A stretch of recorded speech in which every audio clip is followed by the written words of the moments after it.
Welcome to student dictation 5 second बाद शुरू होगा। Ready start. महोदय, पिछले कुछ दिनों से हमारे देश में बाल दासता विरोधी आंदोलन लगातार मुखर, संगठित और व्यापक हुआ है, जिसके नतीजे भी सामने आए हैं। इसके प्रति बाहरी दबाव भी है, लेकिन स्त्रियों के कम होते जाने के खिलाफ न तो देश में कोई संगठित आंदोलन है और न ही कोई बाहरी दबाव। जिस प्रकार बाल दासता का संगठित विरोध हो रहा है, उसी तरह स्त्रियों के गायब होने का क्यों नहीं। आज भी देश के बहुत से हिस्सों में कन्याओं को जन्म लेते ही मार दिया जाता है, और तो और समाज के रूढ़ दृष्टिकोण के कारण शिक्षा और विज्ञान भी कातिलों की मदद कर रहे हैं। प्रसव पूर्व लिंग निर्धारण की बढ़ती हुई लोकप्रियता और इस परीक्षण के पक्ष में दिए जाने वाले तर्क हमारी सामाजिक संरचना का अभिव्यक्ति है। कुछ लोग बेहद शर्मनाक तरीके से कहते हैं कि बेटी हो या बेटा, यह निर्णय लेना हमारा प्राकृतिक अधिकार है। इसके लिए यह लोग बच्चों की सीमित संख्या का भी तर्क देते हैं। इनके अनुसार जब बच्चों की सीमित संख्या का अधिकार उनका है, तो वह बेटा हो या बेटी, यह भी उनका स्वतः सिद्ध अधिकार है। कुछ लोग यह तर्क भी देते हैं कि ऐसे बच्चे को जन्म देकर क्या फ़ायदा, जिसके साथ आजीवन असुरक्षा का भय जुड़ा रहे। उनके अनुसार न तो बेटी घर में सुरक्षित है, न बाहर, न वह शादी से पहले सुरक्षित है, न शादी के बाद, न वह पढ़ाई लिखाई के स्थान पर सुरक्षित है, और न ही कामकाज के स्थान पर। न वह परिजनों से सुरक्षित है, न ही अन्यों से। फिर इस असुरक्षा के आतंक में क्यों जिया जाए। कितना बर्बर और आदिम है यह तर्क कि रोग का उन्मूलन न हो तो रोगी को ही खत्म कर दिया जाए। क्यों नहीं हम उन तमाम कारकों के विषय में सोचते जिनके कारण बेटियां आजीवन असुरक्षा और आतंक के साए में जीने को विवश हैं। क्यों न हम उन तमाम रूढ़ियों, मान्यताओं, संदर्भों और परंपराओं के खिलाफ बगावत करते जो बेटियों को अवांछित बनाती हैं। क्यों ऐसे मूल्यों के पोषण के खिलाफ सतत अभियान नहीं चलाया जाता जो तमाम तरह की गैर बराबरी की हिमायत करते हैं। क्यों ऐसी मान्यताओं का पोषण नहीं किया जाता जो यौन आधारित असमान रूढ़ियों का खंडन करती हैं।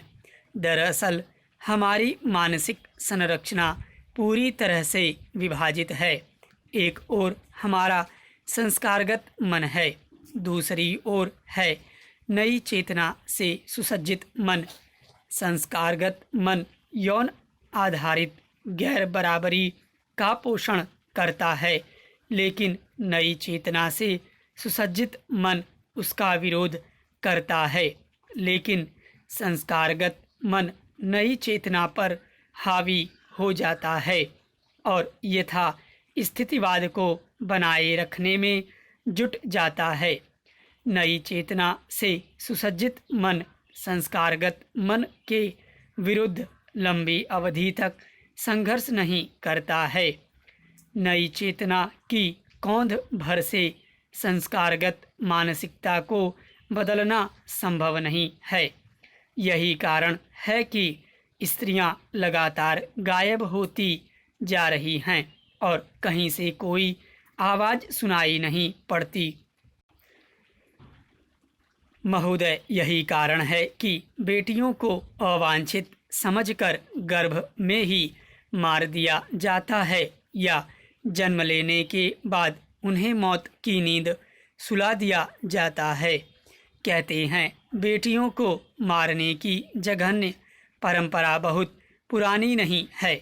यह भी कहा जाता है कि कुछ तथाकथित ऊंची जातियां अपने झूठे दंभ के कारण बेटियों को मार देती थीं, लेकिन अब तो इसमें सभी जातियों के लोग शामिल हैं।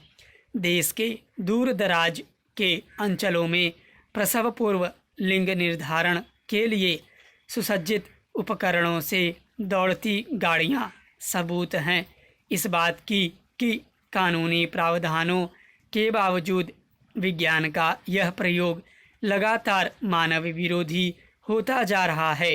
दरअसल कन्याओं के प्रति हमारे आचरण से साफ साफ झलकता है कि हम उन्हें उनका प्राप्य नहीं देते।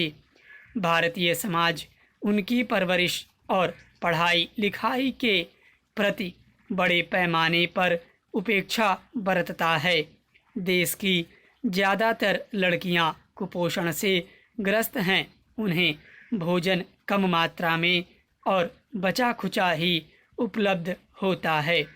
विडंबना यह है कि माँ या दादी ही ऐसा काम करती हैं।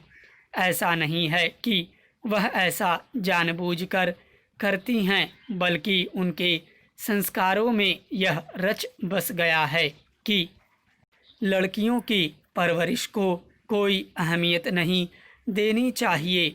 इसीलिए न तो उन्हें स्कूल भेजे जाने पर विशेष बल दिया जाता है, न ही उनके स्वास्थ्य के विषय में कोई खास दिलचस्पी ली जाती है। वे तो सिर्फ बड़ी हो जाती हैं। बड़ी होने के लिए शोषण और भेदभाव की परंपरा को अपनी से अलग पीढ़ी को हस्तांतरित करने के लिए इसे भी एक विडंबना ही कहा जाएगा कि मानव मूल्यों का पक्षधर मीडिया भी उनके विरोध में है। मीडिया को भी बालिकाओं, किशोरियों और स्त्रियों की ऊपरी बनावट और रूप सौंदर्य ही भाता है। उनके पास भी उनमें अंतर्निहित विशेषताओं को परखने या पहचानने की फुर्सत नहीं है। इस सिलसिले में सौंदर्य प्रतियोगिताओं की सूचनाओं को बड़े पैमाने पर प्रकाशित करने को देखा जा सकता है, जबकि किसी अखबार ने विस्तार के साथ यह नहीं लिखा कि मानसिक रूप से विकलांग विदिशा की उर्मिला ठाकुर ने किस ढंग से सड़क पर खेलते हुए बच्चे को ट्रक की चपेट में आने से बचाया। यदि कहीं यह खबर छपी भी होगी तो बहुत छोटी। जिस ढंग से सौंदर्य प्रतियोगिताएं राष्ट्रीय खबर बन जाती हैं, उसी तरह से ऐसी खबरें राष्ट्रीय समाचार क्यों नहीं बनती। यौन हिंसा और बलात्कार की खबरें जिस ढंग से छपती हैं, उनमें कहीं न कहीं यह स्वर अवश्य रहता है कि स्त्री उपभोग की एक वस्तु है। यौन आधारित विषमता को समाप्त करने की पहली और आखिरी शर्त यह है कि मानसिक संरचना को बदलने के लिए बहुआयामी संघर्ष की शुरुआत हो। यह संघर्ष सभी स्तरों पर शुरू हो।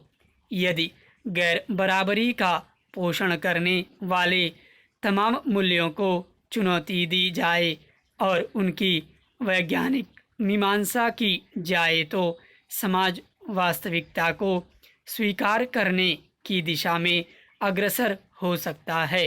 स्टॉप।